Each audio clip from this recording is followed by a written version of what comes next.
You know what I do when I go to? She works for Best Buy, and when I go there, I put every computer in the place on my website, streaming my YouTube videos. We can say we may or may not have done that. Yeah, just not that kind of stuff. Maybe. Maybe I was trying to play a video game. I'm being very PG about this. Well, stream all the videos so you get all the different hits. See, he's acting like AI in a sense. He's artificially pumping his numbers, but a weird way. Realistically, From Best Buy. Where's the sponsor? We need the sponsorship now. Hit Best us up. Buy. Hit him up. Hit us up, Best Buy. Hit us up. Hit both. Hit our entities up. Come on. Yeah. Please. Help us, help you, help us.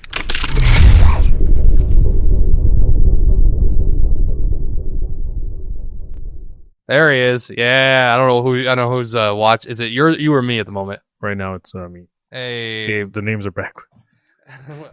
Oh, that's right. So you gotta get used to that. So have fun being the guy running the show this time for once.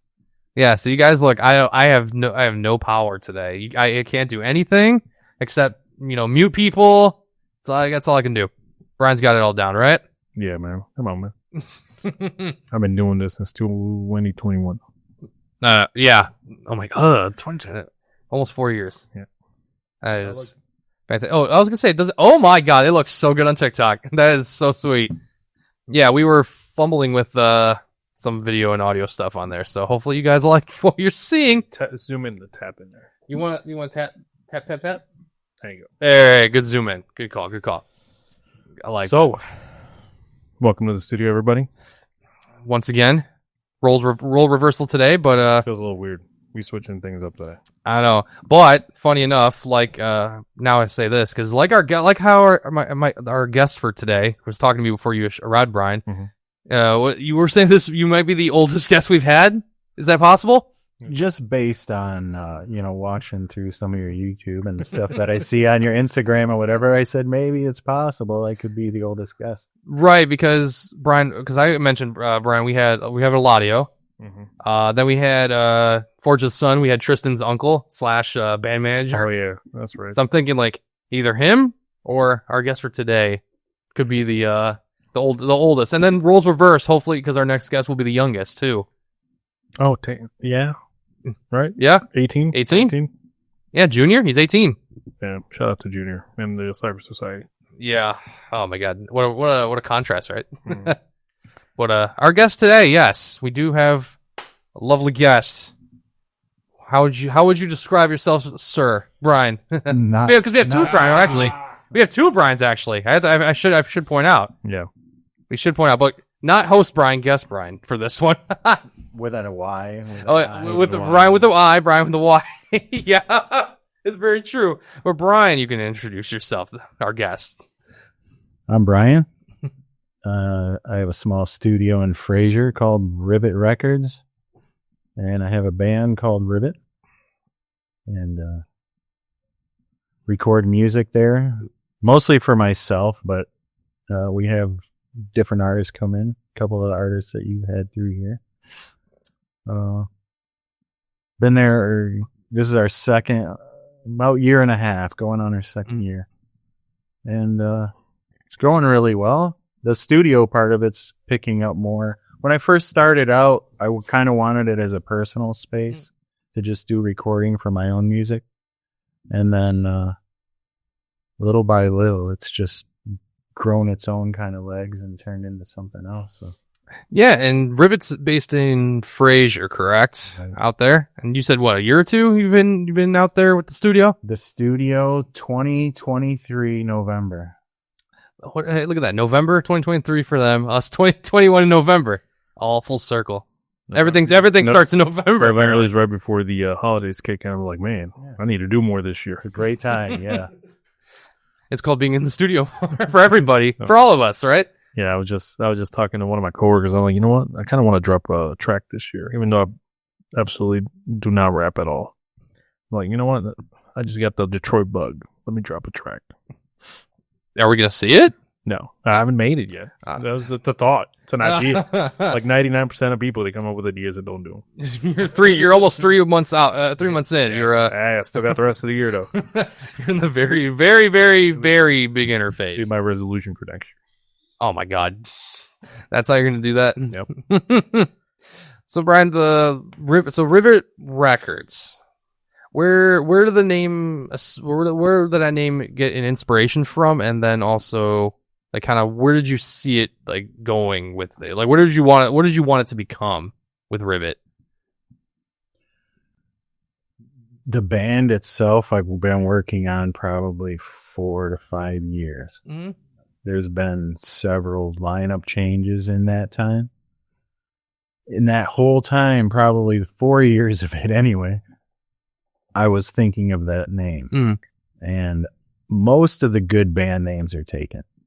If you Google band names and whatever, anything you can think of that's halfway decent, it's already taken, right? I kind of wanted a 1-syllable name, but I settled on Rivit.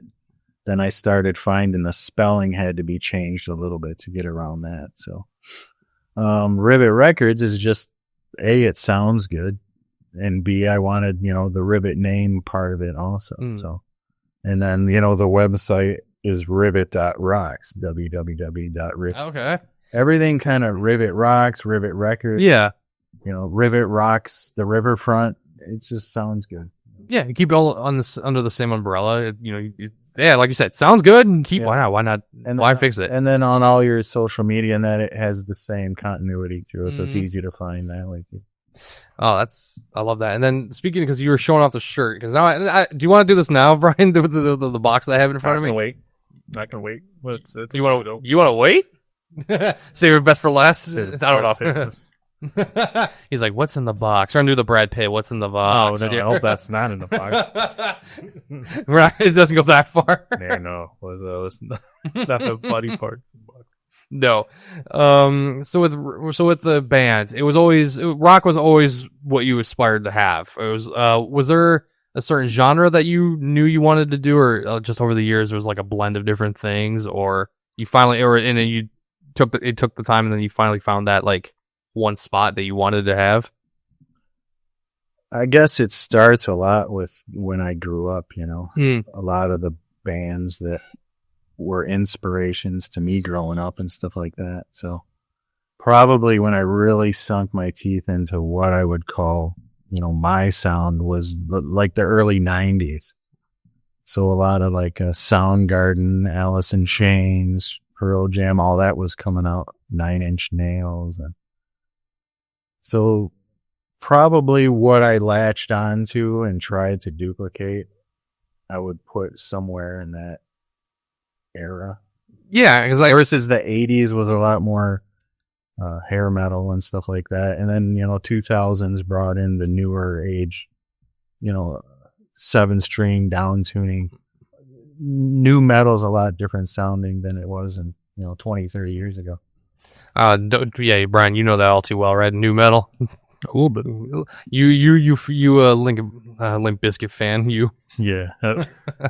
The amount of times I sing Rolling on a weekly basis is not healthy. I've heard it called dad rock, and that's probably a good description for the time frame, Yeah.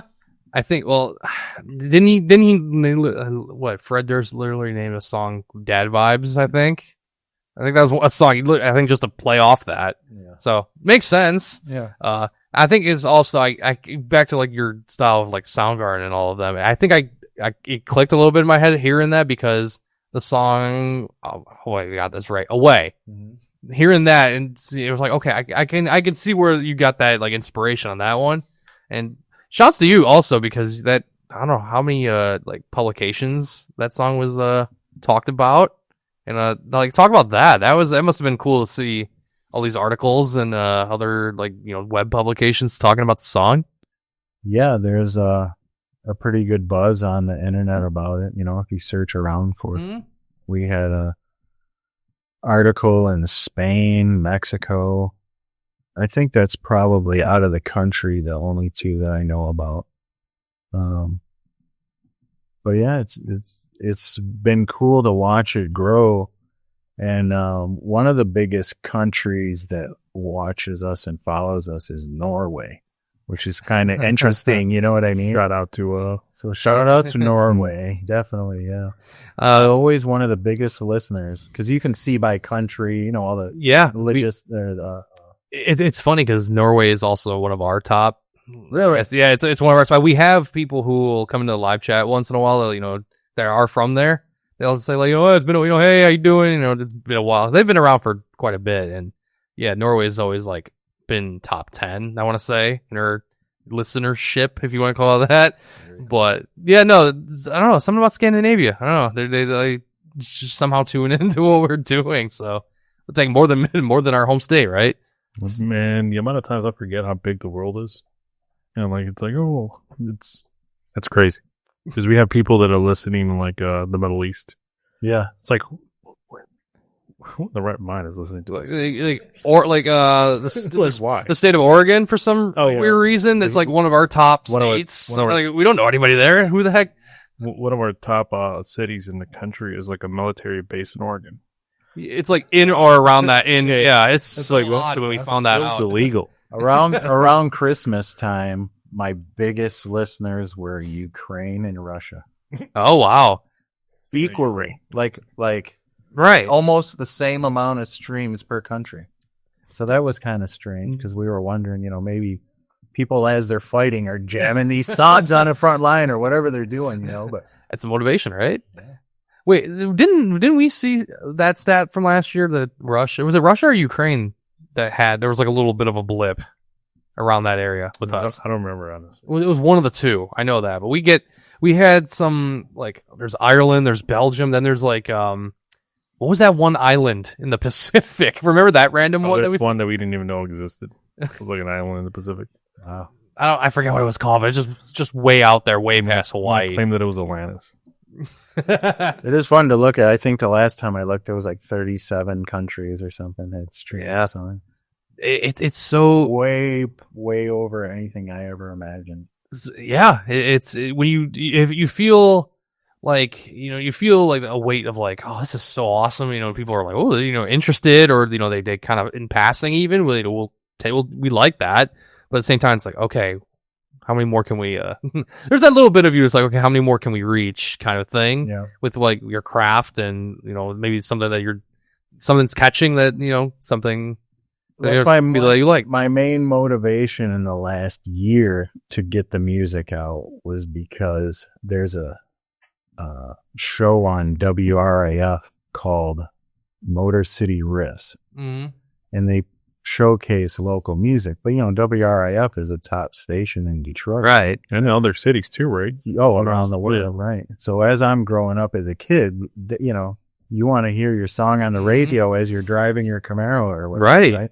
So that was the biggest driving force in the last year for me to get songs produced and on the radio. Right. And the last 2 tracks that we got done, both of them got played on that show.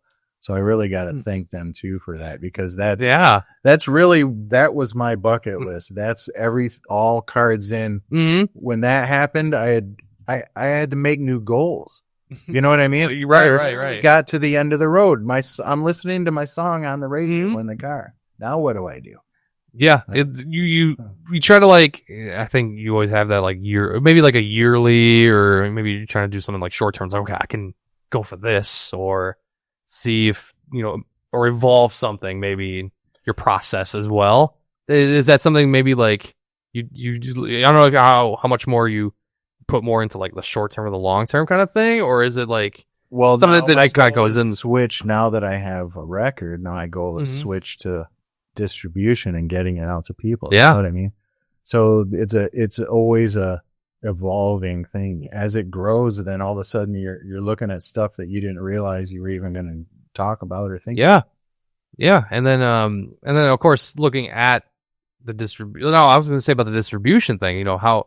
How has that process looked for you? Did you see? Was it something that you totally expected, or you're still? Is it like in its infancy, if you want to say, like trying to get that set up? So probably because of my age as well, it was very different for musicians, years ago. You made records and then you went out and sold records. You sold tapes and you sold CDs to people. And even at a show, you could have a show and after the show, sell CDs, sell T-shirts right to people, And then music switched to now it's all about streaming. Right. Right. And everybody's about go stream my song, go stream my song. When I grew up, we had hard copies of music. Right. Things you could hold in your hand. Things that you could read the notes about, find out who produced it, lyrics, read all that, pictures, right? So that's been a big part of what I'm doing.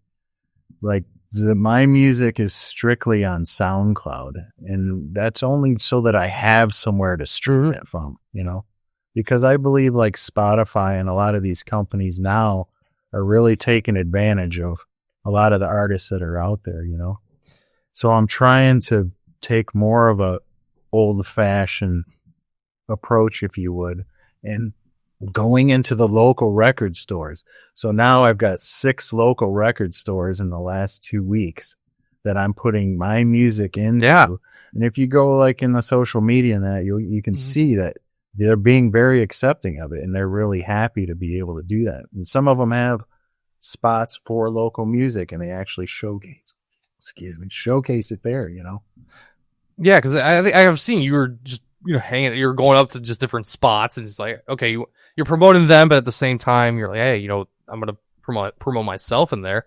What have you seen so far in that? How's that experience been? It's been incredible, really. There's been 1 out of 7 or 8 different stores that I've gone to who was not real negative, but not real positive, Everybody else has been incredibly welcoming, really, really welcoming.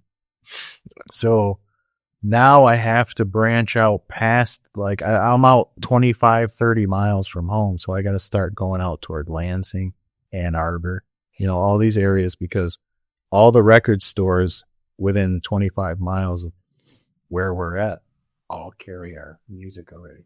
Ah, it's nice. Has there been a spot maybe unexpected that turned out to be pretty sweet? Like I know there sometimes they're like you'll have the low key record stores or hey, shout Slick Disc I don't know in Trenton. Those guys are pretty sweet. No, that's where I got my first vinyl. Funny enough, yeah, I went out there and got one.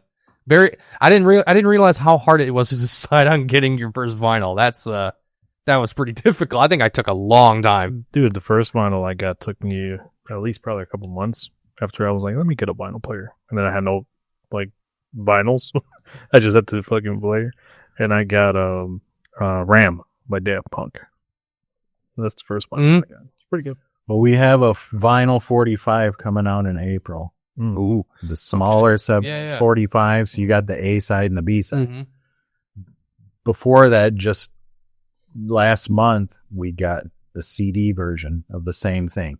So it's a CD, but it's just 2 songs on it. It's the A side and the B side of the 45. Yeah. Took the same 7-inch jacket and shrunk it down to 5-inch, made a jacket for the CDs. So it's really just the CD version of the vinyl. That's pretty neat because you were going to, discussing streaming. I feel like hasn't vinyl been becoming more prominent again, or especially in the last 3 or 4 years, it's just going through the roof. I don't know. I was amazed by that because I know my brother's been wanting to collect every single Mac Miller vinyl he can possibly get his hands on because I know he wants to do that, and I'm hearing it's just like I'm like, okay, cool. I dig it because it's neat to have that other avenue to listen. I know maybe more like the vinyl record players and things like that are gonna try to have to find now but now it's they're starting to make them again. Yeah, they are. My kids just got me a new one from Best Buy for Christmas, Mm-hmm. but it looks like an old school vintage one, but it has a CD player in it. Okay, It's all Bluetooth, oh great. so you can play your records, CDs, and everything in it, and then Bluetooth it to whatever you want. It has its own speakers in it too. Right. I played at the studio all the time. I need to snag my dad's because he doesn't use his. We got that for Christmas for him. He hardly uses it. He doesn't even like open it off the box. No, it's there. It's available to use whenever he wants. He just we need to like get him something to play with it, play with it on. Or my brother's just gonna snag it and take the Mac Miller. He's gonna put the Mac Miller vinyl right on there and just like, all right, here, it's my time. I need to use it. But I should get a record player. I should get a vinyl player. That would be kind of sweet. I don't know where I'd put it. I gotta figure that part out. Yeah, we have very limited space. Limited, but it will make it work, right? We'll put it in the middle of the table. Hey, we had the alien rug, now mini rug. Now we gotta just slap We'll them. get an alien vinyl player. Alien, is that even a thing? Can we make? Sure, Can somebody make that? Do we know anybody who can Someone custom? Make a custom vinyl. Vinyl alien player. That'd be let us know. Hit us up. Remember, if you have an idea, it's probably already on the internet. And if it's not, you're a millionaire. We're reaching out to stores outside of Michigan. We've got one in Ohio and one in Oregon already carrying. Oh, really? Carrying Rivit music. Look at that. My goal is 100 stores. That would be sweet. That definitely would be sweet. I know it's cool to have that kind of distribution, but then just the people sharing that, and then maybe when you're least expecting, you just find out online, like, hey, I'm found this and I'm listening to it. It's actually awesome. I recommend it to everybody. And have people like gotten back to you about that? Have people possibly found maybe the studio social media or your personal, or like, hey, I found the vinyl, or I found your music and I want to say it was awesome? Maybe not that exact scenario, Mm-hmm. but I'm right now I'm getting about north of 10 visits a day to the website. Okay. So to be nobody on earth and getting 10 website visits a day, something is, sending people there. Right. So, there's half a dozen social media ways to get to the website and whatnot. But I think that there's, some of the promotion is working because for some reason 300 plus people a month go visit my website. So. Man, don't we know the power of the internet like that, Brian? Unfortunately, yeah. Your clip. A lot of bullying. and that's just small, numbers, but for me it blows my mind, you know what I mean? Yeah, because I think I randomly posted a video for us on TikTok, and like the amount of likes and just getting up to like 1,000 views would blow my mind. I'm like, who's watching this? But it's cool to see, and then just seeing random people finding our profiles and everything. It's a fun part about the internet. The crazy part about that is like how easy you can get accustomed to like what you're currently receiving. So like you said, how many stores are you in right now? 8. Hey, right? So at one point it was 0, but now it's 8. So that's your new standard. And then and this is just, this is just, I probably had the CDs a month, and I've been, out pounding the ground probably for only about 2 to 3 weeks. So I would say I'm averaging probably about 2 stores a week right now. So that's why I set the goal at 100, and I'd like to do it this year. That's feasible. Yeah, because again, but like I was trying to say about the getting used to it. So like, or like your visits are 10 a day, they're gonna turn into 100, and then 1,000, and then you'd be like, man, I wish it was more. But then it's like, but you get used to the new stat. Appetite. Like when we first started, we had like 1 viewer, if that, and like we got like 3 views in the first episode, and now we get like anywhere between it's a range of like a couple hundred. Some episodes now are hitting in the thousands, which is like a lot of people. That's like a Fillmore filled up. You know what I mean? Like it's kind of crazy to think about it that way. But then again, you get used to it. You're like, oh man, I only got 400 views. What? What do you mean 440? And it's good to appreciate, So when you do hit that 100, which is gonna happen, I'm pretty sure, it's gonna be pretty cool. Yeah, this is.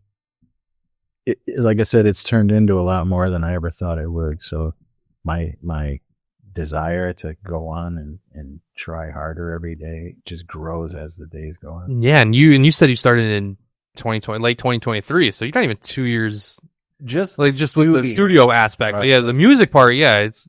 I like, played music my more, whole life. yeah. I got my first electric guitar at 13.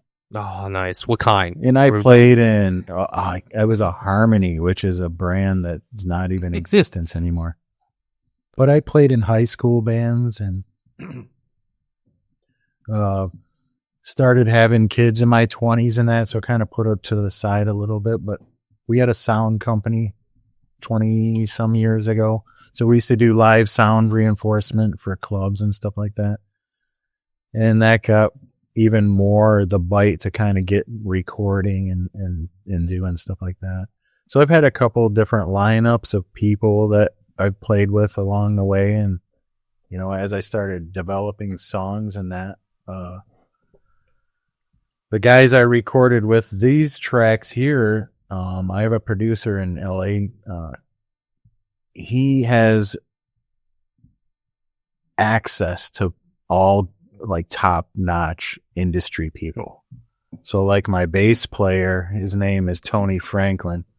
He was in a band called The Firm with Jimmy Page. You might have heard of Jimmy Page before. Yeah. From Led Zeppelin. Mm-hmm.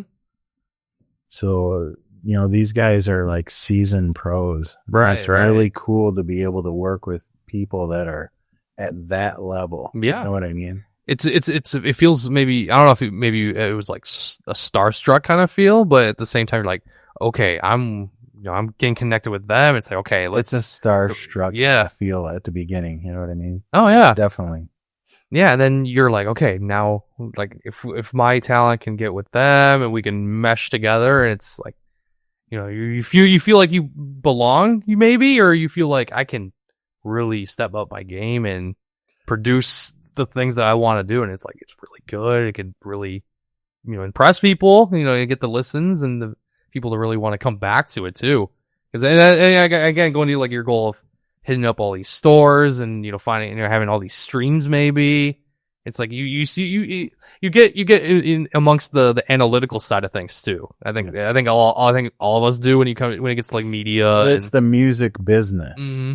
right? And if you're just an artist and a label or somebody handles all your business for you, then maybe it's not that interesting. But if you're doing all of it yourself, then you have to get involved in the business part mm-hmm. of it, because, you know, making the music is just this little piece. That's your product that you're selling. Now you got to sell it. Mm-hmm. You could have the best song made and just set it on the table there and it'll never go anywhere. You know, that's true.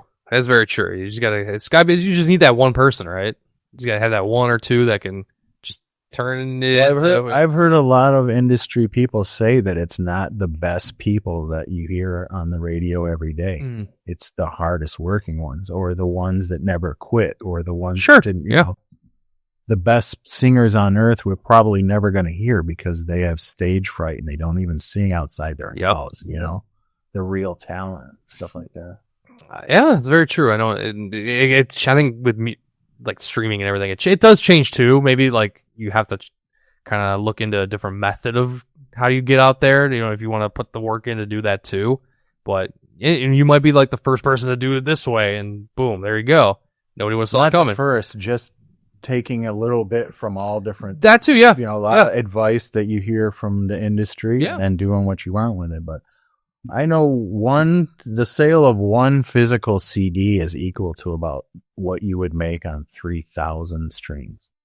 Really? One CD. That sounds about right. If anything, I'll probably put it at a bigger quantity, because I mean, you can just buy plays. Like there's artists that are like currently famous that literally kind of fake their way into being famous. Like one that really comes to mind is what was it, Travis Scott or A$AP Rocky? One of the two, One of the two, like literally, like they had a representative, and the representative literally just bots to inflate the plays that their artist was getting. Right. And then that's when they presented it to the label, and that's how he essentially became popular. And that's part of how some of those platforms work, you know, only the very top earners in the platform share in the royalties, you know what I mean? Yeah. And I know Spotify, if you don't have like 1,000 streams or whatnot, you don't even get money for it. Yeah, and then they also I know there's like a cut they take once you get to that point, which I think it's that at the beginning you'd probably make like just pennies on your songs for literally. So it might seem a little deflating, but it's like, hey, you're at this point. It's more than better than nothing, but it's at the same time you're like, okay, now what next? Well, the thing too, like in the production of the product, like if you get into CDs for about $500, you can get 300 CDs. Mm-hmm. Right? You do the math there, and then you sell them at $10 plus. Right. You can't make that kind of money in the stock market. No, nope, definitely not. Well, crypto, I don't know. We can't make no money right now, Eddie. Nah, I've looked. I mean, I've been eyeing that. Press 1,000 records for $2,000 easily, and 1,000 records at $20 a piece is $20,000. Yeah, it cost you $2. Right. That's how record companies made money over the years. Wow. So if you figure you sell that 1,000 records, you made $20,000. How long will that take you on Spotify to stream that kind of money? Probably never. How many streams do you have to get? What to make money on I Spotify? think 1 million pays you 40,000, something like that. 1 million streams? Yeah, because Snoop Dogg just left Spotify over. Oh, did he really? Oh, did he say where you need over 4.7 million streams to make close to 20 grand? Wow. Or sell 1,000 records at $20 a piece and get 20 grand. Wow. Which one would I? Which one seems easier? Which one can I do? I'm not saying it's easy by any means. It's just another way, right? Mm-hmm. And with the popularity of other types of formats coming back, it's not a bad thing, to get into. No. Speaking of things coming back, I've been guilty of some of those things recently. I've been buying a lot of video games from 20 years ago. And I just considered yesterday buying an iPod. Did you really? I didn't know about this. I consider it. I haven't bought it yet. The little tiny one? No, not the little tiny one, like the first iteration of the iPod with the scroll wheel. Was it called Nano? Yeah. No, the Nano was a tiny one. The tiny one you can clip on your pants. Yeah. I forget what it's called, but I know what you're talking about. I'm gonna buy a Walkman. Might have one on. You want a Walkman? Yeah. With tape player? Yeah. I kind of want to get an iPod Touch again. Yeah. I don't know why. I still have mine. I can. People are making tapes again too. Yeah. Bands are making tapes. Yo, let me get that demo, bro. I need. I love the retro stuff. We just gotta do that more and more. Dang. No, you know what? Hey, Microsoft, you need to come back with Zune. Do that. Yeah, do that again. I want one of those again. Jesus. Give me an iPod Touch and a Zune. That's how I'm just gonna listen to all my music from the current day and into like a 2010 device that probably won't ever update ever again. But that's fine. I don't need it to. Just do the old school days. LimeWire your MP3 files into it. That's how you really give your computer virus. Luckily, mine didn't back then. And then I heard about it, and then I went to FrostWire. That was me as a kid. I think, but I mean, not to go full circle, but I think that's what killed essentially the CDs, right? It wasn't like the iPod coming out. It was the physical piracy of music, right? Because people started copying CDs and it's not that that's what killed it. I don't think as much as we didn't have to carry around the physical CDs. Oh, right. Mm-hmm. Right. I remember that. Now we have album hiding in your car. Oh man, but we start to miss it. Yeah. Now we talk about I could open it up and pull out the little thing, and right? Read the stuff, and look, it was next year or whatever. I like that nerdy stuff. That's true. What I'm into, but. See, and really, I had this thought. I was reading comments about the Ford Maverick earlier, and I was just scrolling around. Somebody bought from Amazon, maybe I don't know, a little less of a size than this, a CD player that he would just USB plug into his brand new Ford Maverick just so he could play his CDs again. More people are starting to do that or try jerry rig, and they have Bluetooth. Custom. Yeah. Almost everything that plays the old formats anymore has Bluetooth. Even your just single record player or whatever. Right. I think people are just starting to turn their touch screens on their cars into maybe a predecessor kind of thing. Just have plays like a CD or I don't know, something weird. But my car has a CD player in it. Mine does too. Yeah, I have 2 CDs in my car. It's Forrest Gump, the soundtrack, and the Forge the Sun CD. They gave us when they were here. Oh, that's right. Yeah, they did.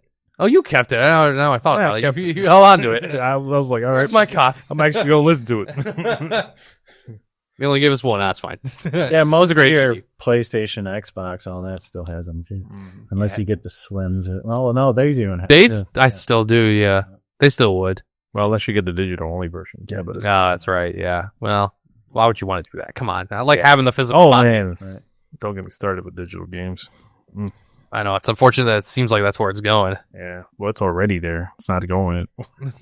I always like buying my kids the physical copy Mhm. because they can always take it back and get $18 when they paid $60 the next day or whatever. Right? Yeah. If you buy the digital, you don't get anything ever. You're done. Yeah. And you don't even own it half the time. Like once that console goes out of service, like you didn't download it already. Yeah. You're probably not gonna be Gone. That happened to my girl with her what is it, a DS.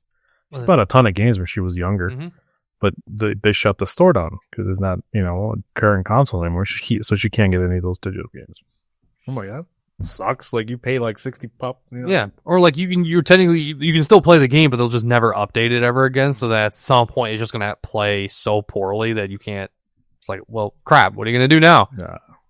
It's like buying a bunch of movies on your Comcast or whatever, and then you switch subscribers and you got to get back your Oh yeah.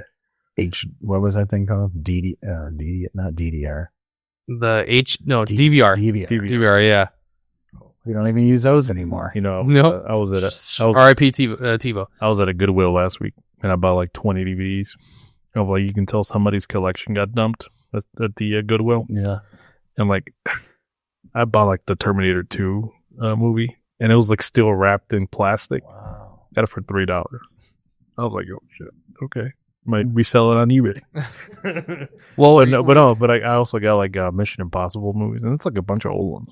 And it's like, damn, like I feel like sometimes we're also like, the reason of like maybe CDs and vinyls and all that coming back is like, because I feel like people are starting to feel overwhelmed with choices because now it's like you can have everything. Yeah. It's like I was telling my girl the other day, it's like having the perfect partner. Like you think you want that, but then like going back to it, you're gonna get used to it. Like then it's gonna be your new standard. Yeah. And it's like that's a hard reality, unfortunately, that we're always gonna want more. And it's like that's the fun part about life. You want to have more. Now we just got shoved into like, oh, you can play any song ever in history. Listen to the same 100 tracks. It's like, well, like I'm sure we all have a playlist that we probably have on loop. It's like the same 100 tracks we already like. And it starts from the beginning every time, so you hear the same 7 every day. yeah. And I know sometimes that apps won't actually play through the entire playlist. Like I don't know why It's an algorithm. It knows Yeah. what you listen to the most. It's like no, I want to hear more of everything. Right. I'm not trying to hear the same 20. Yeah. Come on. That was the beauty of CDs back in the day. It's like, oh, you want to listen to something else?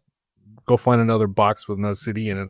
It was more effort. Well, I had the 200 CD changer back then. Oh my god. It was like a slide projector. It went in a circle, and all the CD, they were like, Oh man. and you put that on shuffle, Mm-hmm. never hear the same song all week. Dang. And that was like an actual shuffle, not like a. I remember you liked this song last year. Yeah, Let me play it again. Like, No, that's wild. And you got like I don't know what you got to do with all that. Does it still work? Do you still like do you have anything like that, or you still have it, or no? no, Nothing like that anymore, man. They don't I make it like have the entire. they're around, but they're expensive now. All that home stereo stuff, like the stackable stuff. It's right. that big Sony home stereo with like the 5 speakers. Yeah, and like Who didn't have that Kenwood and Fisher and all. Would you ever? Is there something like that you wish you'd had in your studio, or just like maybe it's just there, or maybe like you functional they can use I just have too much already. I mean, just as far as being able to listen to music, I can Right. listen 5 ways or whatever. So At home, I have that Sonos thing, so that Oh, sounds okay. pretty good. that's pretty neat. So with your studio or Rivit Studio, what did you aspire to turn it into? Like, how did the process go from day one? And like, the layout, kind of your, with the style you wanted it to become, and then how, like, when you look at it now, how would you describe it? Originally, it was just going to be for me and my band to record our music at, you know what I mean? So at first it was just kind of a man cave hideout, cool place to vibe at and write music, you know? And it's still that, but it's probably a little bit more commercial, you know what I mean? Design and layout's pretty much the same. I did build a wall between the front and the back to cut sound down, but that's pretty much the only change to the building that I did since I've been there. Oh, not bad. You had an idea, didn't you, Brian? You just I got happy when he said build a wall. Well, you could hear if you were recording and a car went by on the street, you know, you could hear faintly like. Oh, you could. Yeah. So once I built the wall and then put a door there, and that's all foamed over, and you can't hear a thing. Oh, that's pretty. Yeah, it's really. Yeah, that's one thing we really suffered at our previous studio was like there's actual episodes that we have online right now where you can hear gunshots in the back, you can hear dogs barking, and like a bunch of other stuff. Oh, cars speeding, sirens, and we always joked about like, man, when we get out of here, it's gonna be good. Oh man. And shout out to my dog. Yeah, and then no more, and then also no more of seeing your phone and saying, oh, why is there an FBI surveillance van just chilling outside? That was a crazy moment. Yeah, people get creative with their Wi-Fi names. And I don't know. I like to think it was real, man. No, I don't know. That's just me. I would think they're a little bit smarter than that. Like now that we had a problem with our government. So what I do there, I record the music with like studio guys who aren't going to be on the album, but I need them to be able to produce the track. Right. You know what I mean, so I record the guitars. Sometimes I give them a full demo and it'll have lyrics in that. I don't sing them.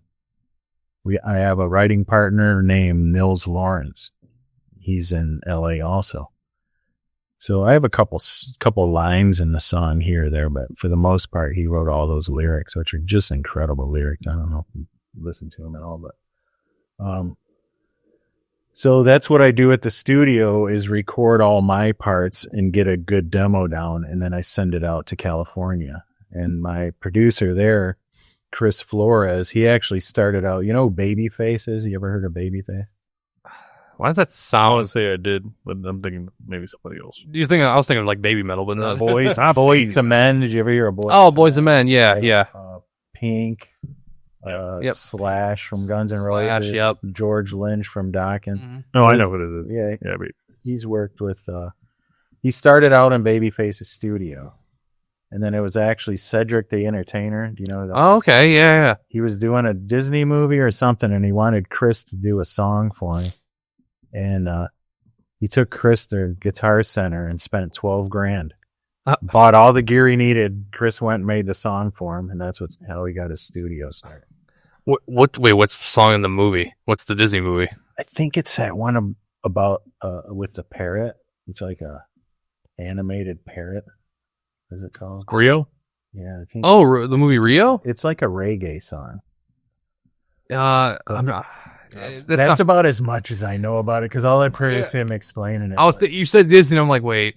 He has a great Instagram and YouTube and all that because he works with all celebrity people, so it's pretty cool. That's pretty sweet. Follow his stuff. Yeah. Are you checking, Brian? I'm looking at the Rio soundtrack. You're gonna be like, wait, where's that song title? if you happen to find it, it's like, what? My drummer is Shane, and he plays looks like Billy Idol and Shania Twain. All right, tours around, does studio work, stuff like that. Oh, that's pretty cool. Yeah. Why is the soundtrack so big? You're gonna have a good time looking for that, are you? Yeah, I'm listening to the whole soundtrack. You're like when I go home. I know. Search on Chris Flores, and you probably find it that way if you want to. Oh, there you can ads. Love it. Good old ads. Wow.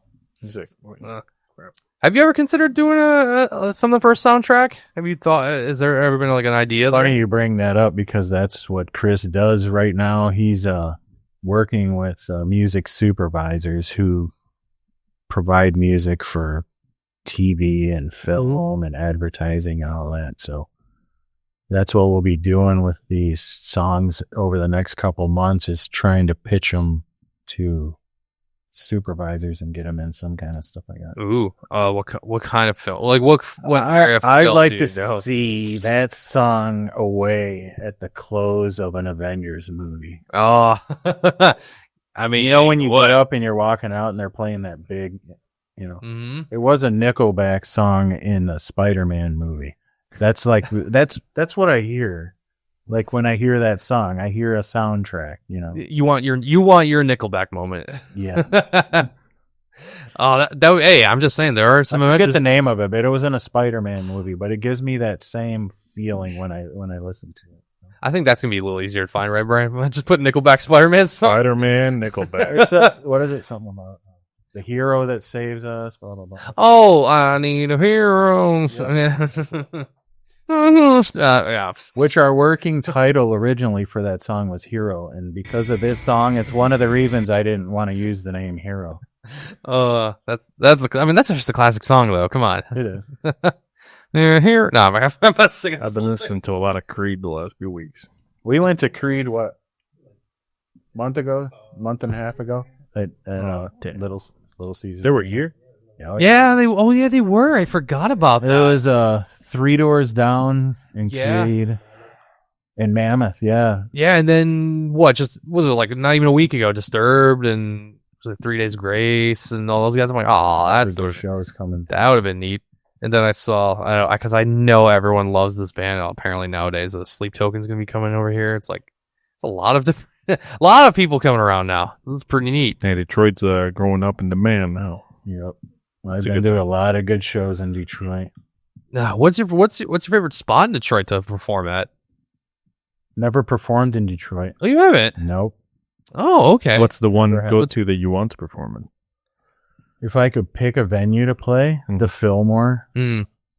Always a good choice. I've seen so many good bands there. I saw Korn on their first tour there in the front row. Oh my god. Alice in Chains on the Dirt tour.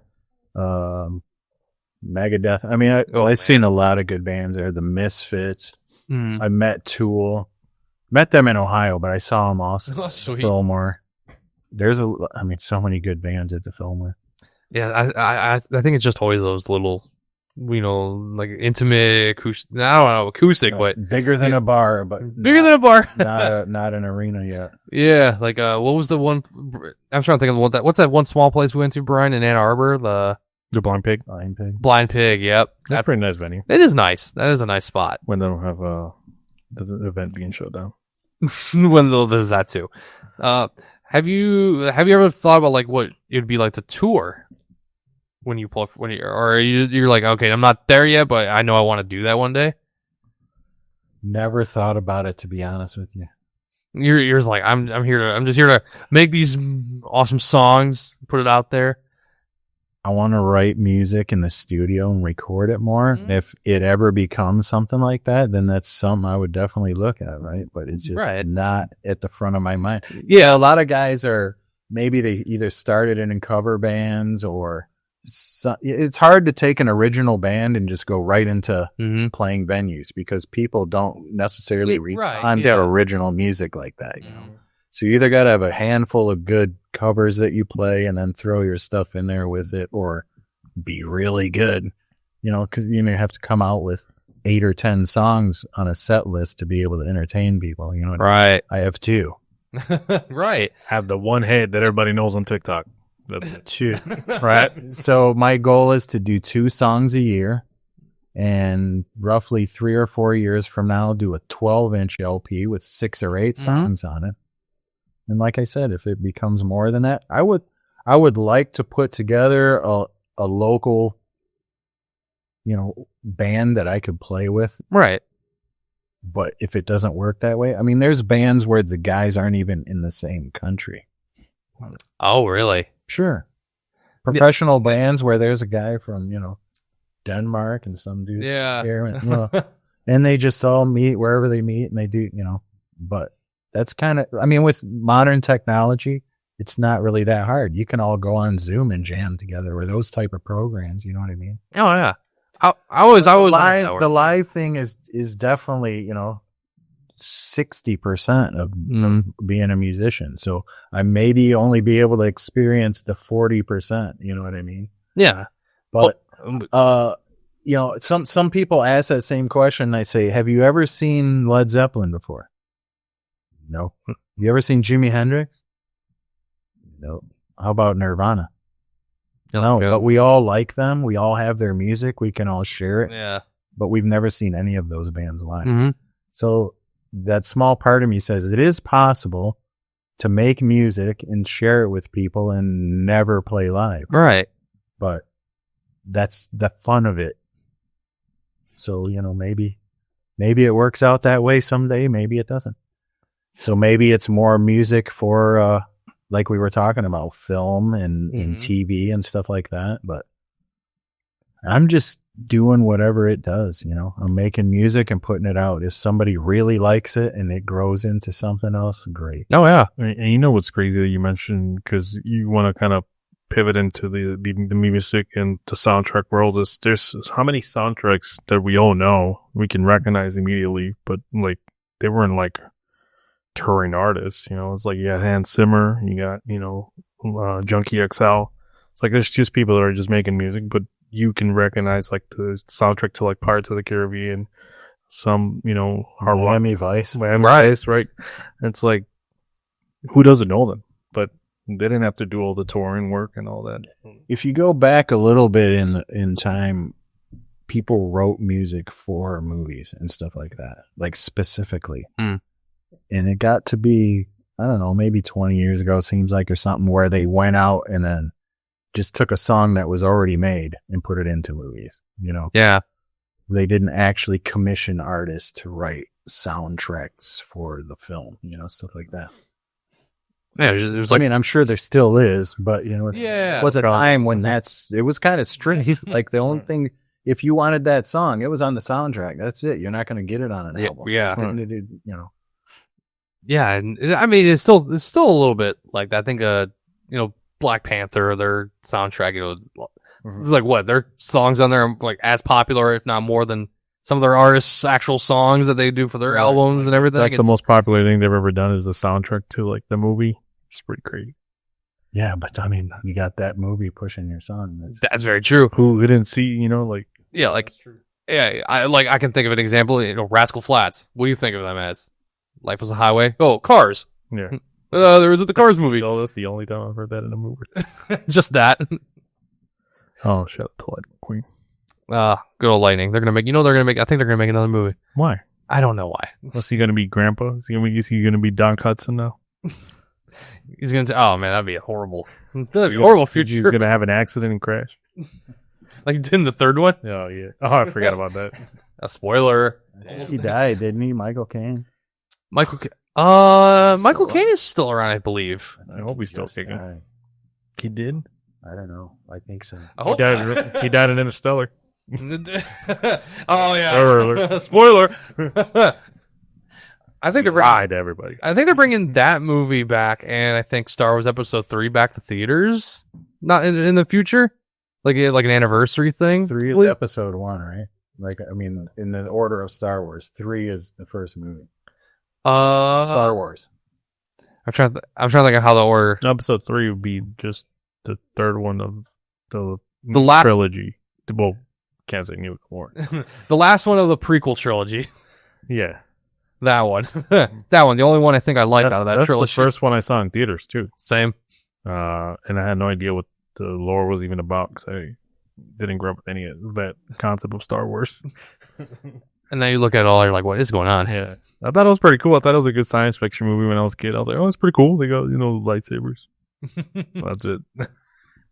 I was like, oh, it's Darth Vader. Oh, man. Now that I think about it, are there any movie soundtracks that you look at as some among the best, or like something that you maybe, I don't know if you take inspiration from, possibly? Last Action Hero. Last Action Hero, the banging soundtrack. Okay. You ever seen it?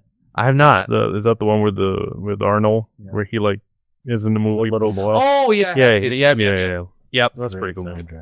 That movie's pretty good. That is a really good one. I was thinking of Jingle All the Way for some reason. Jingle All the Way. Or Kindergarten Cop. Oh my god. Put that cookie down. Oh, good. I think Arnold. I was thinking like I always go back to like Tron, like the Tron Legacy. Oh, the one with Daft Punk. Daft Punk, yeah, Daft Punk.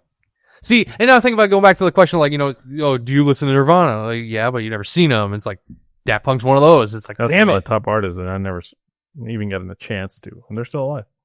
Yeah, they're still around. They're doing their own thing, but everyone's just like, come on, just one more time. Come on. Literally, no pun intended. One more time. Come on. Like, please. We can all be there. They got to do the Metallica thing in Russia. Just like have 1 million people there and just No, brother. do something like that. I have a sort of a collection of CDs in my house. I have every single Metallica CD. From I don't have the one before Kill 'Em All. It's nice to have CDs. The first. Well, no, because he made like a demo right before it. It's like No Life Till Leather or whatever. Yeah, So, and I mean, it's nice to have CDs. I don't care what people say. Oh, I love them. Oh yeah. I know I think my dad in his den has like just a whole wall, which is like just a whole collection of CDs that he's like, these are gonna be all for. This isn't really for me. It's gonna be all for you guys in the future. And I'm like, well, I don't know most of them, but I will listen anyway. I'll try to find a way to do that. You're gonna have a field day in eBay. I think part of that drove the change in formats over the years was, you had a tape and you'd stick it in and it's all coming out. Oh, it's junk, right? Then you had the CD and you set it on your seat and then your buddy jumped in and sat on it and it's scratching across and shit, junk, right? Yep. So that's the thing. You get an MP3 file, unless your computer melts, it's going to be okay, That's very true. Yeah, and the quality is just going to always be, just as good as it was and all that stuff. Yeah. So I think that kind of drove technology to where we are. That's the the convenience part. Like you said, I mean, at the end of the day, there's a lot of people that had all those CDs, like that album. Yeah. But if you can just put it all in your pocket, that's a lot more convenient. Like it's crazy to do. But both is nice, right? So when you leave the house, you take your phone with you. When you get home, you have your collection to enjoy or whatever. Yeah. Where do you think it's going to be in the future? I know technology just loves to change and adapt every 6 months, it seems like, but where do you expect music to be in a few years' time with all this technology and AI stuff? And I bet AI is going to be quite the, and I don't want to say game changer, but it's going to really be like prominent. Maybe. I think it'll have its rise like everything else, right? And then people will probably get tired of it eventually. It could. And then it'll be this rarity where, man, we're going to this club and there's people playing there. There's a guy singing into this thing. I'm not sure what it does. But you guys ever seen the movie iRobot? iRobot. Is that Bill Smith? Yeah. Yeah, where he's like, I got something else to write. And it's like he pulls out a motorcycle. They banned gas like 10 years ago. Yeah. It's like, that's how it's going to be with like just CD in the future. You're not allowed to use it. It gives cancer. It's like, you can use it like a ninja. Just throw it as a weapon. Well, have you heard real AI music? I mean, you have, right? You might not even know it, but if you listen to stuff that you even know is AI, it's pretty good. You know what I mean? Like the but Suno it sounds almost too good. I know. Right? So you can kind of tell, like, there ain't no way people made this. There is there's somebody on YouTube who makes AI music through like he does it he acts like it's SpongeBob doing I think it's like it's metal. It's like a metal band in a sense, isn't it? But he does AI with like plankton singing. And it's like it sounds like almost there. It's a little freaky, but Let's give it 10 more years. I know it's so odd. Like I can't but it's hard. It's weird to say like it doesn't sound bad. And I don't know how I feel about that because I know it's not necessarily, the actual band doing it. Right. But it's like, damn, how is it getting so good this fast already? That's crazy. Well, on a lot of the platforms, if you follow certain people, you'll see once a week or every 3 days they're releasing a song. Right. It's killing. Yeah. Like that's not even possible, man. The power chat GPT. That's another one. Like, hey, bang out it's perfectly mixed and the level all just, there's just no way to do all the things they're doing. No, especially in the time they do it. Like, because I know that amount of time, exactly. Right. You can't put a new song out every 2 days. No, as much as I I mean, you can, but it could be completely utter trash. Suck a little bit. yeah. I know some artists in Detroit that feed that criteria. You want to name? No, No, not even. we're not doing that. But do they sound AI or do they sound human? No, they sound pretty trash. It's like, y'all need to go back to the studio, please. Like, Jesus. Yeah, Some guys are recording on their phone. Yeah, There's so much stuff you can do on your phone. It's yeah. amazing. I know. I think still a lot of people still do that nowadays. I think just When we started this podcast, we were recording on phones. As far as the video goes. yeah. And then what did you do with it? Like you let it run and then used it, or you? No, we were live streaming. With, like, if somebody got a notification, we were screwed because it's like it will stop. Like, Yeah, if you had like your girlfriend, somebody text you, it's like, well, sorry, you're not gonna answer. You can't answer until we're done with the show. What are you gonna do? Like, it sucks. We had like Maybe we need to go back. we had like weird. Might need an extra one. We had like a stand here. Oh, yeah, we tied the phone to it. Just Just and that. everything. Oh, you gotta love it. Well, the good old Good old days. days. Yeah, it makes today even better, right? Oh yeah, right now we're convenient. We have like climate control in here now. That's very true because your garage was not insulated. Yeah, my garage is not insulated. Doing winter shows, do you? Yeah, Work- it so was like we had so the you got Arctic breath glass. and Oh, Well, if he didn't turn on the heater that was in there, yeah, you definitely would. yeah, you would. Yeah, the minute you got up away from the table, it was pretty much outdoor temp. It was rough. Yeah, I do miss it though. There was a charm to it for sure. Oh yeah, we had like musical instruments and everything there. We had a drum kit. We would like go to Yep. and play it. Like, Yeah, you said you play the drums, huh? yeah, I played drums. I had a drum kit in a garden shed before. Oh, it was just your area, just to jam out a little bit. No. Oh, I had a brand new shed. It was tall. And nice. I mean, it might have been the size of this room or something. Yeah. It was easy enough room for a drum kit. right? Yeah. Yeah, no, I unfortunately I played drums in 2 years now because I live in an apartment. So I was like, Or if you ever make it out my way, I have a kit. You can just sit and play all you want. There you go. be an excuse to go to the studio, check it out. We do. It's all mic'd up at all times. So Yeah, So, now I just need. I got about nine mics on drum kit. that's nice. It's a double kicks. What's the word here? Edging him. He wants to go. he wants to go there. Your edging them was crazy. Hey, was I wrong? No, I'm gonna be that guy who used ChatGPT to try to act like I could sing. Right? Just put it up the mic. That's me singing. Oh, we would attempt that just for fun sometimes on the show. Like we would use ChatGPT to just write out like rap lyrics, and we had Victorino with us a couple times. We just rap about like McDonald's or something, and just do something. Write it up. Yeah, we were asking for lyrics for like actual beef between McDonald's and Burger King. That was pretty cool. I know. My first attempt ever at performing was really I don't know, painfully average or below average. I am not a singer in any way or average. You're probably better than half the rappers in Detroit. Dang, if I put in just a little bit of work, I guess. A little bit of effort. All right, but you'd be surprised how much effort gets you. Like, because I also, like you were saying earlier, I'm a strong believer of you don't have to be the best. You just got to outwork the competition. Yep. Like, that's what you got to do. I know what you want to say. Yeah. Oh yeah, he was in a song. That was my favorite. Ironically, yeah, somebody reached out to me and to like put dialogue in a rap song, and that's what I said on the song. I was like, Really? you don't have to be the best in a game, just outlast your competition. And it's like, and that's how they open the song. I'm like, ironically, you guys need to take my advice. Some of you, yeah, probably should. Like most of those in that track, like drop a song like every 2 years. It's like, dude, like put work in, and then when they drop, it's like average. It's like, bro, come on. Put some effort. Oh, they didn't listen to you. That's a weird thing. Yeah, no. That's Luck is only half of the charm. It's a lot of work. It really is. It's an incredible amount of work. I mean, just to make a song, you do, right? But if you want to get it to a certain level, like a industry level, it's a lot of work. what do you normally write about? What where's your mind like kind of go to when you want to craft a song? Is there certain topics that you want to like express in music form, or it's just kind of like let's talk, make something about this and kind of see where it goes?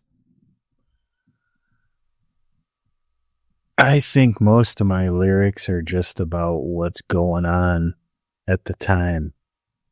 whether it's the world or whether it's how I feel or whatever, Right. It's strange too, because connecting with Nils, my writing partner, he kind of channels that somehow. You know what I mean? And it's cool because you don't have to necessarily talk to somebody or express to them, but they can somehow pick up on your vibe and Right. down there. And it took me years to connect with him and to find somebody that, that's an intricate part of the formula there. And like you talked about his voice and that, I auditioned many, many singers, I paid singers to cut the track that I never used. Really? Oh yeah. Oh man. How many times? I wasn't going to, I paid another drummer to do a whole track. Never used it. $500. Wow. Pay a session drummer to play a whole song and never It used just it. never comes out. Nothing comes out of it. Yeah, because once I had in my head what I wanted, then I wasn't gonna, settle for anything different. Right. Yeah. Not that it's better or worse, but it was different. And I didn't like it. So now I've found a core sound that I'm really happy with, and so I want to keep those pieces in place where I can just duplicate that sound over and over and over again. Yeah, and in the public, I can see the public have been really receptive in that. Myself included, because looking and listening to the song "Away" and kind of seemed like, okay, I understand. Like, this is where you want to be, and this is what you enjoy putting out there too. And I do see it, and I think a lot of people are starting to come around to it as well. And I hope that it continues, because I want it.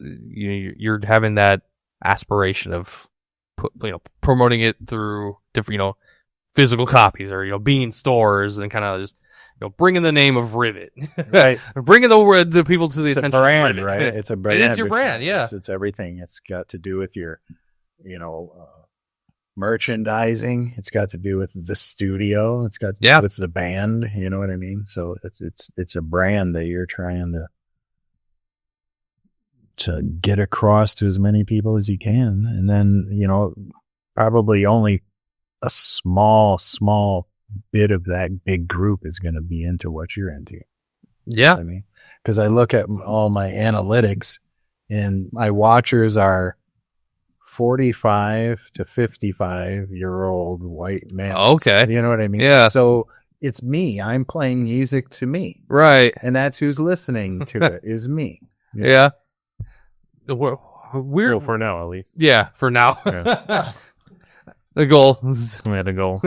But it's hard to market that genre of music to kids in their 20s. Right.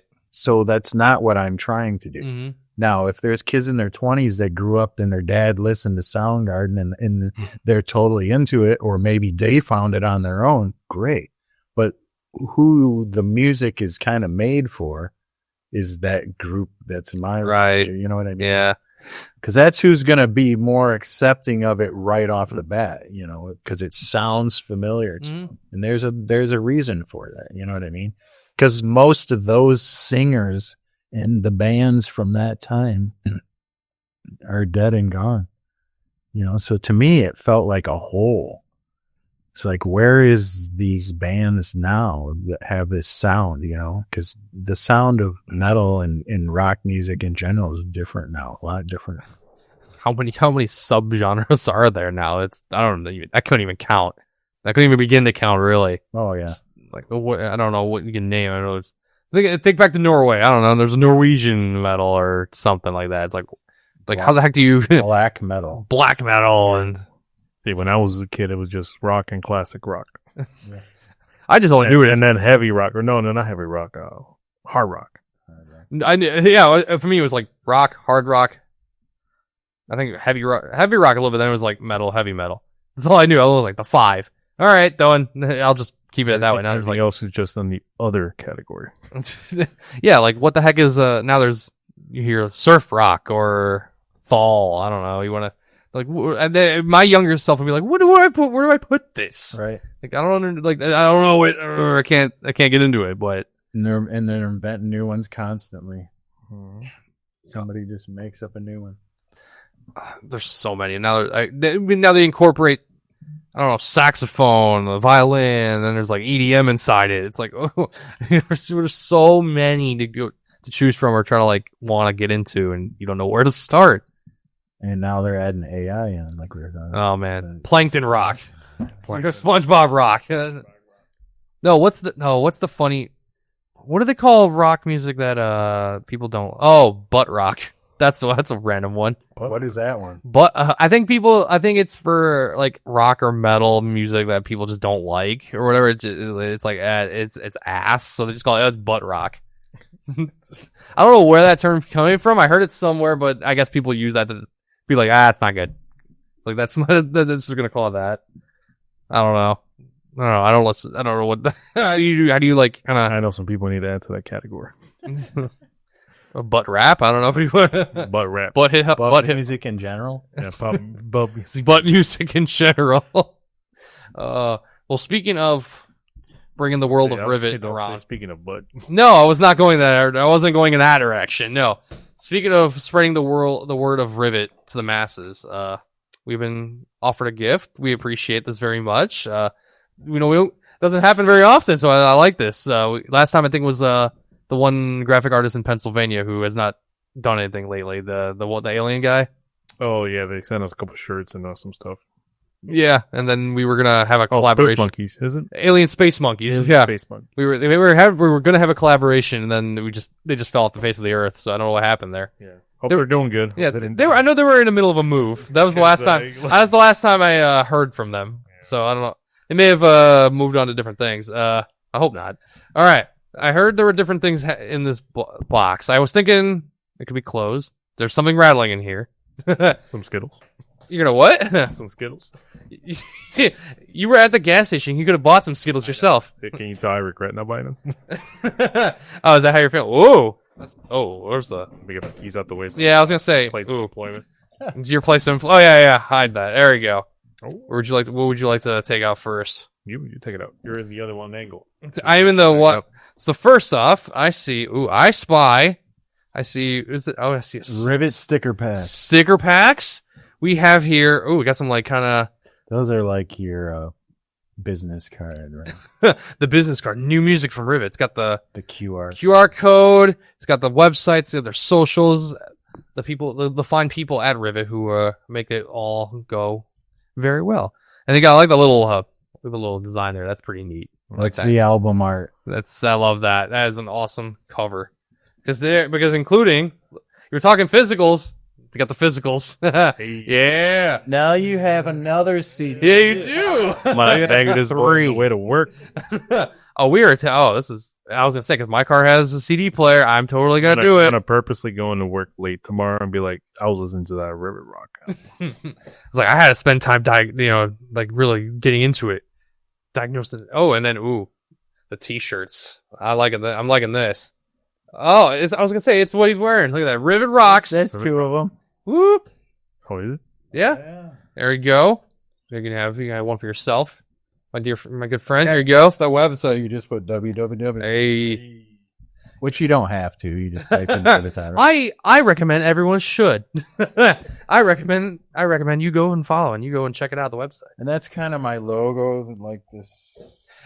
I was gonna say, because you have it also on the album cover. Let's see the sticker, the Rivit. Yeah. What does that represent? The logo. It was. Look at the sticker. That's probably one of the best to look at. Yeah.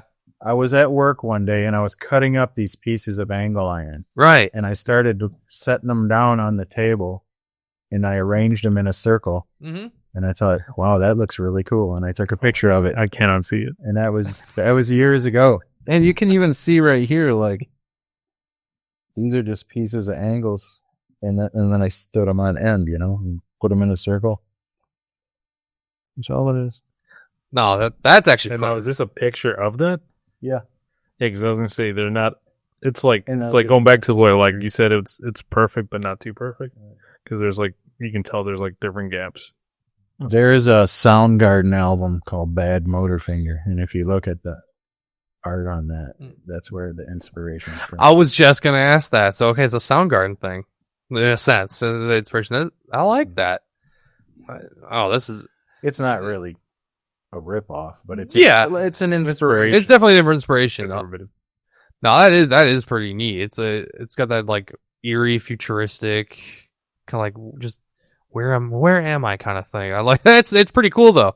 I do like the and of course this has got the 2 songs on both sides. So it's like you said, it's like the one side of each. Oh, okay. I ain't never seen that. There you go. Yeah, I like that. See, so when I saw that, I was like, that is some pretty good inspiration. That's years old. I hold on to that. That's probably 6-7 years ago. I took that picture. Oh, really? Oh, wow. So the logo has been the basically the precursor to just everything now, right? In a weird way. On my mind a long time. Like I said, the name of the Rivet, then that name took 4 years to come up with. Wow. So I didn't do anything out of haste. It's all kind of thought through. No, that is quite sweet. And then of course you got the two. It's a 2-sided, so 1 song each side. Not on a CD, but on the record. Yeah. The record, yes. Yep. Okay. And so the record's 7-inch, just a little bigger than that. Yeah. With A and B sides. Gotcha. Okay. So that's just a shrunk down version of the same thing. Yeah. So Brian, this is basically gonna be you going to work in the morning. Probably. Hey, I might as well listen to it on the way home. I have a 25-minute drive. There you go. Perfect. I'm gonna be. You can listen to it twice. You know what? Fair point, right? Oh yeah. You're like, oh crap, it's already done. I gotta do it. I gotta put it back. Gotta start it over again. CD out, flip it. You feel so old school about it. If you want me to devalue them, I'll sign them for you. Well, luckily for you, I don't have a Sharpie on me. So I got a Sharpie. Come on. Oh, he's ready. Come on. He's ready. He's like, ooh, signature. I don't mind. I don't really carry a Sharpie because I like write my name everywhere. Do you? Yeah. Well, because I carry one at work all the time. Oh, okay. Leave little Easter eggs for like other ticks. You what? I'd be leaving like dollars sometimes, like quarters, so like in case somebody finds it, call. That's so weird. I mean, it's funny for the tech, but not for the person getting work. No, not at all. Not. It would be such an oddball thing to. I'm gonna put this in a car. What? Oh, whenever I take a dashboard apart, and then 50 years down the road, so dude's gonna be like, "Oh my god!" Put in his glove box. Oh man, just start at the. You know what I do when I go to? She works for Best Buy, and when I go there, I put every computer in the place on my website. Streaming my YouTube videos. Hey, we can say they may or may not have done that. Yeah, just not that kind of stuff. Maybe. Maybe I was trying to play a video game. I'm being very PG about this. Well, I stream all the videos, so you get all the just hits. See, he's acting like AI in a sense. He's artificially pumping his numbers, but in a weird way. Realistic from Best Buy. Where's the sponsor? We need the sponsorship now. Best Buy. Hit him up. Hit us up, Best Buy. Hit us up. Hit our entities up. Come on. Yeah. Please. Help us, help you, help us. We'll do a sponsor read. Why not? I'll talk about their latest products that they're selling. I don't know. This segment is brought to you by Best Buy. I'll wear the blue polo. I'll go that deep into it. I'll do it for the sponsor bit, and then I'll be. They have to be paying some serious dough for me to wear there. Yeah, we need some serious. Oh, I love that. But these are incredible gifts. I appreciate these a lot. I know Brian, you. Well, yeah, really grateful for. We never get anything. Good. I know, right? It's only like offers to go to shows and everything. Yeah, we do get a lot of free admissions to show. I mean, I'm not complaining about it. No, it's hard for us to go on a Friday night when we do our show. I know, because everyone that we know plays on Friday. It's like, well, we'd love to go, but our thing. It's like, God. There's probably not a lot of people with CDs even. Yeah. Not, you know what? Not that we know. Forge the song gave. Forge, yeah, they do. They gave us a CD, but again, I don't think that they just willy-nilly got hundreds and thousands of copies of them laying around. That's very. I was really grateful to even just get one. Yeah. I know. Shout out to them though. They're gonna be performing at a Upheaval Festival on Grand Rapids this summer. That's gonna be okay. It's quite a good bill out there for them. So it'll be nice. I like it. I think that's their first major festival they're gonna be performing at. Yeah, that's cool. I think in July or August, one of the two. So shouts to them. Oh man, how much have we done? An hour and a half. Hour and a half. Hour and a half. Hour and a half. We have done an hour and a half. I love these. Not the 5 hours that we used to do back at the old place, right? Nah, you'd be 5 hours. Oh, we've done. Yeah, those are. I mean, a little painful after the fifth one. I know you've watched some of our episodes before. If you go all the way back, like Garage Days, old studio, we've done 3, 4, 5 hour shows. Just do Just 3 hour shows constantly. Wow. yeah, but those were the times like we didn't I'm have getting any. too old for this, man. I'm turning 30 this year. I mean, we didn't have any like responsibilities back then. We were like, What we do don't you have mean? girlfriends. We didn't have any like. You other things- didn't have any responsibilities. Hey, no one else did back then. Yeah, my kids are older than both of you, apparently. Well, not all of them, but My dad's 55. He just turned 55, and yeah. this past week. 54, so Past week. I could be your father. your That'd be weird if your dad's name was Brian, too. Well, I guess not. That happens all the time. No. His name is Salvador. No, mine's also Mario, and my parents are turning 60 this year. Well, Oh yeah, I forgot about that. yeah, I know that's wild. But getting up there. How many's in your family? I have a younger brother. That is all I've got. Younger brother, a couple years younger. I'm 30 now, so I'm already feeling it. You old motherfucker. I'm feeling it. Trust me. As much as I'm like trying to stay athletic, play soccer, you play soccer and everything. It's like It hurts to sleep. That sucks. I You don't. wake up the wrong side of bed. It's like, oh, Or if you sleep too long. If I Yeah. sleep over Yeah. like you get headache. 8 hours or something, I get Yeah. like paralyzed. Yeah. I think yesterday leaving work. No, coming back home from work, I pulled into my driveway. My body shifted and I felt my knee pop. I didn't like that. I'm like, it didn't hurt, but it's just like, it annoyed me. You have left your prime, brother. You have left your This is prime. not fun. I don't want it. I don't want this. Like, I'm trying to still play sports. I want to keep doing this. Good luck with that. I'm trying. I mean, asked to play. I got have some another- buddies that asked to play again indoor a couple weeks. I You think. got so. another solid maybe 10 years of your life. Yeah, I mean that's fine because professional athletes once they get to 40, it's like game over. So Yeah. if I can get to that level, I think I'm okay. Yeah, after 30, he's going to be just watching it on the couch, brother. No. The closest I got to professional athlete was a paintball team.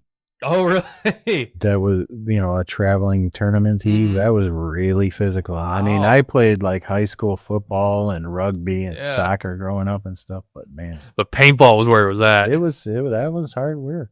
Yeah. How extreme were those people? Did they really just take it? How serious did some people take it to a point where it's like, okay, what's going on? Just go on YouTube and watch like a professional paintball Mm. tournament. Have you seen them with the blow ups? You know what I mean? Yeah. Guys are hiding behind the blow up Yep. things, running back, that kind of stuff. There's like 5 minute time period. It's not like guys in camo out in the woods with tanks. Right. That's a whole different game. This is like a tournament Mm-hmm. where, it's like capture the flag basically. No, I just realized, who takes, I don't know if you guys ever want to see who takes it very seriously, professional indoor lacrosse. Those guys will take it as seriously as like hockey and they'll try to beat the crap out of each other Wow. in there. Though I'm like, what The is cross, happening? is that the one with the stick and you got to like throw the Yes. Yeah. Okay. Yeah, no, if you watch like just indoor lacrosse or anything like that, yeah, they want to. I think they care more about injuring somebody else than actually playing the sport right. One of my daughters played lacrosse on the all boys team. They had 3 girls on it. It was the inaugural year of them trying to get a girls team going. Really? So they just let, whatever girls wanted to play. And she had 12 varsity letters, my daughter. Wow. Okay. She was actually doing, I think it was cross country and lacrosse at the same time. Wow. They're like in the same season. Yeah. But yeah, that was neat that they were the only girls on the whole team. Oh, that's pretty cool. Yeah.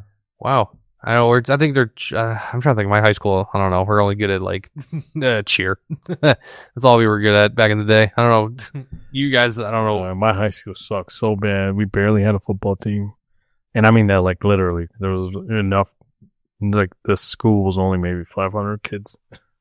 So putting a football team together was pretty rough. I was a lineman for about 2 practices. Then I was like, yeah, I'm done.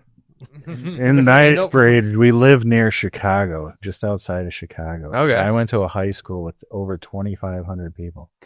What? We had a freshman football team that had 4 squads on it. A, B, C, and D. What the? 79 football players on the freshman team alone. I thought my high school was pretty big. That's nothing. It was like a college. What the? It was like 4 levels. Amazing school, yeah. Wow. That was in Bet you my whole high school fits in like you're at it. 1985. That's quite crazy. I think my high school still has like another 1,000 students to spare compared to that one. That's. Yeah, I thought mine was it crazy. massive. I don't know how do you get around? How do you like deal with that? Like a 2,500 students. You know who Right. Chuck Long is? That played for the Lions. The football player, yeah. Yeah, so he played on the high school that we were rivals with when I was there. Ooh, okay. Oh, that's pretty And neat. then he went to Iowa, Mm. and he ended up on the Lions. Man, he played against an NFL player. Like, you can say you have that on your resume, right? I didn't That play against him. Oh, He was on varsity. still I was played in ninth grade, yeah.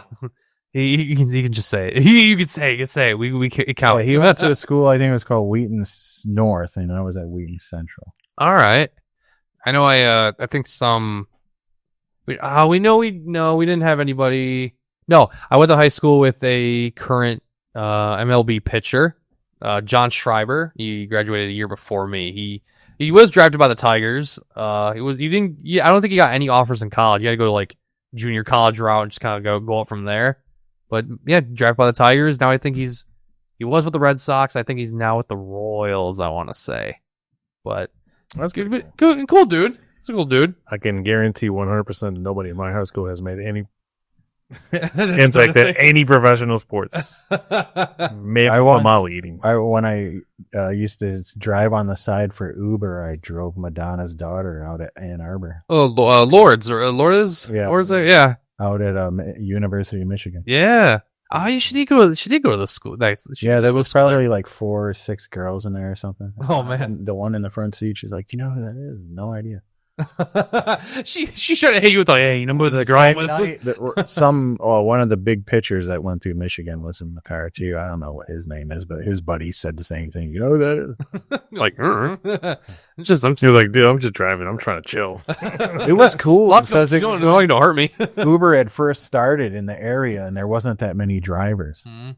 And they called me to go out to Ann Arbor to work for homecoming night. It was homecoming and Halloween the same night Oh, on the weekend. So Right. it was just crazy. And they didn't have enough drivers. So I went out there and stayed in Ann Arbor for 2 nights and drove Uber the whole time. that must have been quite the. I think I made like $1,500 or $1,600 in about 25 hours. What the hell? Not bad. That's I slept in the back of my van too. Like I didn't want to get a hotel room or whatever and spend a bunch of money, right? we get out kind of eat a I had a little conversion van and I just pulled into a hotel parking lot and I slept in the back, got up, went to McDonald's, cleaned up, Yeah. wash your face and brush your teeth and go right back at it again. Wow. Dang. That's college towns, man. I'm telling you, Ann Arbor is quite the place. It was crazy. That's a wild spot, though. The stories, I mean, between Halloween night and homecoming, Mhm. all kinds of stuff. Yeah, I bet those kids were talking about a lot of things. A lot of things that went down. Hopefully, A lot of walks of shame the next day. Let's put it that way. yeah, maybe. I don't I doubt heard that. Uber driver and driving around that morning, just picking up corpses, more or less. God, I kind of miss college a little bit. I don't. Ooh, you don't have any shoes. No, I definitely don't miss seeing like guys. Hey, Brian, remember in the wintertime people wearing shorts and everything? I'm like, wow, these guys are on some level. They're taking. dudes. There are some wild people out there, man. I don't know. I just miss like the atmosphere. I guess that's about it. Not the actual like school. Not the thousands of dollars a year you have to pay to be there. Nope. I'm just there to hang out. Don't miss that. No, I'm still paying that off, man. We'll be doing it forever. Thank you, government. Only 10 more thousand My now. daughter got her master's, and not this one, but her older sister, and she works for the VA hospital. Okay. So every year they put money toward paying off her student debt. So I think after That's pretty cool. I think 6 years or 7 years or something, they'll have paid off her whole debt. Oh, that's neat. That's quite neat. That's quite a perk. Right? Definitely. Oh, does the mechanic's job come with that, Brian? Hell no. They should. That'd be nice. Oh, man. What are they going to do when cars are just electric and you're a mechanic? Like, I know there's still stuff to fix, but it's I got work to on electric and hybrid cars. do you? Like, what do you do? Learn. Well, Gotta learn. Golly, you're going to learn today. The funny thing is that a lot of people haven't noticed. or like outside the industry is becoming a technician now is a lot harder than it was even just 10 years ago. Oh, I imagine. Like right now, they send you out to like technical training while you're at the dealer because you have to. Like if now you can kill yourself working on certain other cars now. But now it's like, it's also so complicated that a lot of people that used to be mechanics are in the field because they didn't want to do jobs that were hard just to like kind of beat stuff and take stuff off. Right. But now it's becoming more technical. Like half of my day is spent behind a computer looking at wire diagrams. And it's like, people don't think of that when they think of like a mechanic. Right. But like now it's becoming like a field that is it's going to be really high paid if people really put their eggs in the basket. Yeah. Like I'm only 2 years in and I'm making more than a lot of people that have been in the industry for like 40 years. Wow. Which is like, I feel bad for them, but if they don't want to adjust to it, then it's right. It's like it's a different territory, right? And cars are getting more complicated because electric cars, the only difference is they don't have an engine and a transmission, right? Like they still have suspension, same suspension components, same braking system, same. So you're still doing all that. Everything's still in the car. The only thing that changes is there's no engine, but everything else is still, you still need your tire rods, your steering, and all that. So it's pretty. It's pretty. I think a lot of people don't understand too that there's like that giant battery that you're sitting on. And then taking them off of cars. And they talk about how much it weighs and like the accidents and stuff. Yeah. Oh yeah. No, it's like the amount of damage that much weight does. People don't even think about it. And then something my dad would always talk about. It's like, what do you do with it afterwards? If it. I don't even know why. Yeah, it's like, well, how do you dispose of it? I think What's the good way to do it? They bury them or something. It's pretty bad. It's pretty bad for the environment. Yeah, which is why I think some people. Bad. Which is why I think people are still like, okay, that just doesn't make it more environmentally friendly to have a EV. I don't at think the end, you're like any more environmentally friendly. It's just a different way to get around. Yeah. If you want to just sell it at that, then I'm fine with it. Yeah. Don't try and tell me it's any better. Yeah. I think it's slightly worse. Like at least for the life of the vehicle. Because mining the minerals, it's the minefields are just massive, and they're in like India or somewhere. Something. They're not here. Yeah, there's definitely some slavery involved, which is crazy. And isn't it all like seawater or water? It's like it's in the water. Some of the processes, but it's very unfortunate. Yeah, we're drifting away from it though. A lot of people, I don't know if they're noticing, but a lot of manufacturers started switching back to hybrids. Yeah. That's what's probably going to be a good norm for a good minute. That's what I do is plastic injection molds. And we make Ford, BMW, doing Rivian, doing Tesla, doing But yeah, we noticed the same thing, that the hybrids now becoming more. Yeah, I think we're more starting to kind of go to those. Like it's a good middle ground. Yeah, until charging becomes like you literally can charge as fast as putting gas in your car. It goes back to the convenience, right? Yeah. Imagine like you pushing people to have an electric car is the equivalent of telling somebody, here's a stack of CDs, listen to 10 different tracks from 10 different artists in the same amount of time that you can do it on your phone. Right. It's like, why would I do that? Like, it's not that they don't like the environment. It's not that they don't like the car. It's like the practicality of it. Like if I want to go get gas, like people dread getting gas in a 1 minute interaction. Yeah. Let alone like, oh wait, I can't go anywhere for I have to 2 hours. Yeah. It takes 20 minutes to get 80% charge. It's like, okay, well, I mean, from 10 years ago, that is astonishing now. Oh yeah. Or you were like, oh, you're done for the day. Yep. Like, and if you're going across the country or something like that, just for 300 or 400 miles, it's that now you got to wait to charge again to go another 300 or 400 miles. And then you have to plot your route. Yeah. To find the spot larger than just the gas station. Yeah. You might have to go out of your way, which is super annoying. And that's praying that the superchargers are like open when you get there. Because if they're out of service, then like keep working on the technology and developing it. Yep. Until it's awesome. Yeah. Or alternate idea. Do what every other country's starting to do. Make the railways fit better.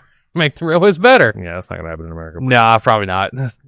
Just the amount of land we have here. Yeah, it's easy. It's easy to say that Europe has a good public transportation and all, and Japan, but it's like, dude, they fit in Texas. Like, right. Like you know what I mean? Like, you can't compare that. Like, right. It's not. Again, going back to we forget how massive the world is, especially this country. Yeah, there's probably only like most of the time when people try and bring up a utopia or whatever, they talk about a small European country. Yeah, like Denmark. It's like, dude, Massachusetts is the same size. Like, They're not as happy? What's happening? Most of them are 40 to 70% taxation. You know? Oh, there is that part of it. Everything's free, but your check's missing. Yeah, where is that all going? Well, yeah. And again, it's like one good company in the country holds up to half the weight. Like, because it's like such a small country. Yeah. I've been to a lot of Europe, though. It is fun over there. I know. I still need to make my way over. Eventually, one day. I can just hit up all the soccer games I want to watch, and After the student loans. After the student loans are gone, yeah. I gotta probably pay that off first or something. I don't know. gotta make my money worth, something, right? I don't know how we're gonna do it. Oh man, it's 10 o'clock. Oof. Damn, you definitely not getting tacos no more, Brian. Nope, it is done. You're having breakfast burritos. There is the good old Taco Bell, but no, how you're into that? How did that drop there? Do it. Yeah. There we go. We always have to have a sound effect in every episode. Doesn't matter who's here. Always slide one in. That's your favorite one in the bonk. Yeah. Every single time. Yep. It's just weird that I'm not the one in control doing it. It's you this time. Get used to it, buddy. I didn't hear it. You tried to press it. Oh, I thought you pressed it. I heard a loud press. Nothing happened. I'm just switching angles. Oh, boo. Oh my god. But yeah. But Brian, what is the best way that people can get a hold of you if they want to, or check any of your stuff out? You want to tell the masses? I think the easiest is Rivit.rocks. www.rivit.rocks. And then from there, there's links to everything. There is. Rivit with an I, just to make sure, because I know people are going to be like, it's an E. No, it's an I. It's an I this time. RIVIT.rocks. Find the music, info on the studio, just everything Rivit. YouTube, Instagram, all that stuff. And check out Away. Stream it. Away and Breaking Me. Breaking Me is actually the A side on the record, and then Away is the B side. Whoop. It's on here. Find it, stream it. Where can people buy a CD on the website? On the website or your local music store. Oh yeah, I see. Now you're within 30 miles of here. For now. If you listen to this in the future, ask your local store. Or Ohio or Oregon. I can hook you up there. Hey, see, we like it. This is how we know. This is how we know about we love our fans. But yeah, you can get them right off the website. You can buy the MP3s off the website. You can buy merch off the website. You can get whatever you need. That's how we like it. That's how we want it. Yeah. Now I gotta go back to Slick Disc and try to find some Ribbon music alongside another vinyl that I need to go debate on what I want next. That's gonna be the mission for the next time. Wait, I just thought of something. Is it Record Store Day tomorrow? 15th. It's tomorrow. Yeah, it's tomorrow. Bam! Look at that. Now that's part. I might be a little free. I might check out some of the local stores. Oh, there we go. I gotta see what's up on what's on offer now, right? Mm-hmm. There's a store in Plymouth I'm gonna go check out. All right. I can't remember the name of it right now. I thought you might spit it out to me. I haven't gone that far out for music purposes, but well, for me it's even farther. But like I said, now my area is growing out, so right. I get farther away from home to find stores. But I just Google them and find them and call them up and go meet them, and it's been great because a lot of these guys have stories and stuff, that are really cool. Guys that have been either in the industry or been in the record business all this time, and so they'll tell you all about the record companies and all the different people that were on the labels and all that stuff. So it's kind of neat to get that history from guys. Oh yeah, no, I definitely. Every time I go to like a music store, there's always like it seems like it's got some history, and you want to like kind of know more about it as you're browsing. So Slick Disc is gonna be the spot, or other places. We just get up a bunch everywhere, just like see what's there. The independent ones versus like a mall store. Oh yeah, definitely. Those are the places to be. But Brian, again, thank you for being here, and then also for the wonderful gifts that you brought us. That was really nice of you. We appreciate it. Of course, shout out to the family, of course, that you had coming in. I know they snuck around at the end, towards the end, but No, it was great to have you three here for sure. The studio. I mean, Brian, I know you want to check out the studio sometime. I mean, Definitely pop up in the studio one of these. I know we gotta see him have another drum session out there. I'll drop the track for free. You don't gotta pay me. Sounds like a plan to me. I'll provide free drumming. Yeah, I really appreciate you guys having me out. It was cool. I appreciate it. Yeah, it was great to finally have you on. I know we were seeing you like all the connections on socials and everything. Yeah. We're like, gotta have it. You know, we do the same interview next year and see where we're at. Hey, there you go. Right, Sounds like a plan. Oregon. Now we Hopefully we're stuff. we're in the 100 stores by then. Heck yes, We will be. we will be. But y'all listen. No. Anyways, I appreciate everybody who tuned in and the future listeners.